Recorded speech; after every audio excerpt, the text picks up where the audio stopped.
All right, let's back this up here. Are we currently in a partial national emergency? According to this guy, yes.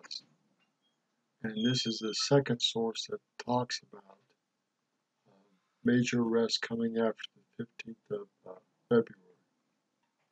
Coordinated, well-funded protests to try to block the U.S. Senate from confirming him. Once Kavanaugh is on the court, it will add the necessary support for constitutional emergency powers that concentrate power in the executive branch of government, currently headed by President Trump, during times of war and national emergencies. Fact: the United States has been operating under a state of declared war since September 2001, following the 9/11 attacks. Fact: the United States has been operating under a declared national emergency, signed by President Trump, since December 20, 2017. See proof document below. In this detailed video analysis, I lay out the evidence for President Trump's plan to issue mass arrests of deep state traitors, then try them for treason under military tribunals. This is justified and lawful because the acts being committed against the United States of America by deep state traitors are acts of treason during a time of declared war. It is no coincidence that President Trump has deliberately funded the U.S. Pentagon with its most massive budgets ever conceived. This is because the Pentagon has agreed to run the military arrests of deep state traitors, under the direction of the Commander-in-Chief, President Trump. President Trump, I believe, has decided to go to bat for America and utterly destroy the anti-American deep state crime ring that has been working for years to destroy this nation and end its national sovereignty. This will be Trump's legacy.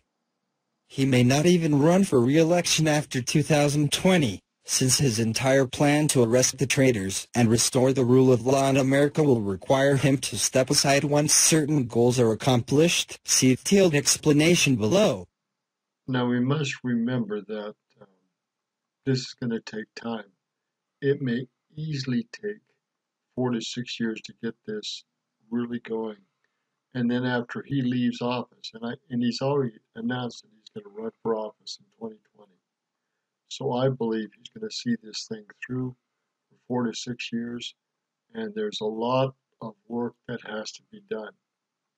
Note that in order to accomplish this, President Trump will need to declare temporary martial law. He will need our support during this time to maintain order and civility across the nation as the arrests and trials of deep state traitors are underway. We should all expect mass violence and chaos from the left, which is following the rules for radicals, a blueprint for communist revolts and violent overthrow. Now notice and expect that there's going to be, the media is going to push this, but also note that Trump has a right and authority to close some of this down, or to at least legally warn and threaten them, if not close the media down. Attempts of governments. See the documents for yourself. This is all posted on the U.S. Federal Register government website. Here are the links to the documents cited in this comprehensive video. Document number 1. Executive Order 13,818, signed December 20, 2017. Blocking the property of persons involved in serious human rights abuse or corruption. This document specifically describes the crimes of Hillary Clinton, Barack Obama, James Comey and Robert Mueller under the corruption section, alluding to the Uranium One scandal and Obama's multi-billion-dollar money laundering operation that handed nuclear weapons capabilities to Iran.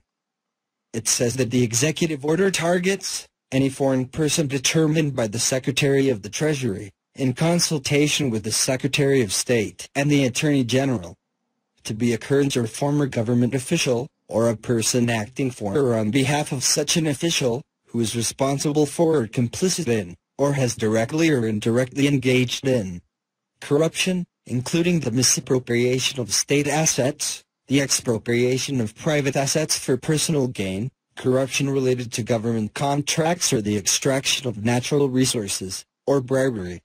This describes precisely what Clinton, Comey, Mueller, Obama, Brennan, McCabe and others carried out under the Obama regime. These are more than just felony federal crimes. They are acts of treason against the United States of America, carried out during a time of declared war.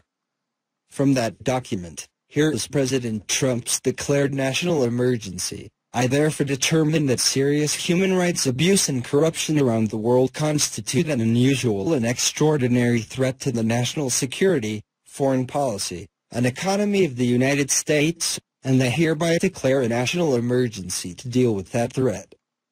Document number 2. Now we're going to leave it there. You can see the rest that's on the video. The video is about 35 minutes long.